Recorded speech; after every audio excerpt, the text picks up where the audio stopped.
Hi, I'm Bob Holcomb from Apex Automotive in Great Barrington, Massachusetts. Today we're going to look at how to adjust a drum brake system. The first thing we're going to do is remove the wheel.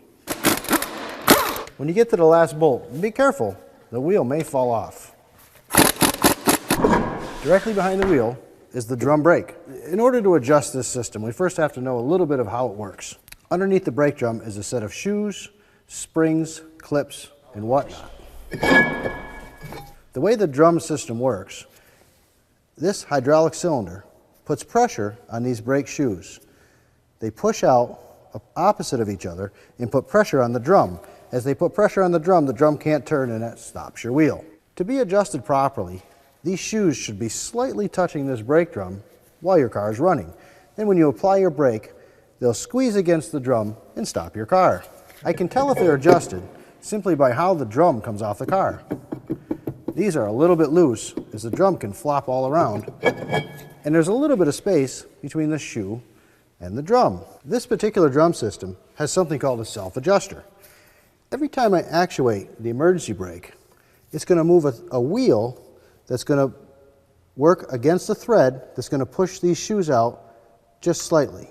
So when I pull the emergency brake, the shoes are going to go wider and the adjuster is going to go one click, if there's room. If there's no room and the emergency brake hits the drum, the brakes are adjusted. So if they're out of adjustment, you can sometimes actuate your emergency brake open, open and closed, open and closed, and it'll actuate the self-adjuster. I've just adjusted these brakes out about 3 clicks. That should be enough to bring the shoes up against the drum. We can use a device to measure the distance between here and here and here and here, and then subtract a couple thousandths of an inch, or we can just fit them on and see what it feels like. When I put them all the way on, I can hear the shoe touching the drum. So that's plenty tight enough, and there's not as much wiggle room as there was just a moment ago. If I had an access hole to turn the adjuster, I would spin the wheel until I heard the shoes hit the drum and I started to feel some resistance. And then I'd back off a couple of clicks on the adjuster.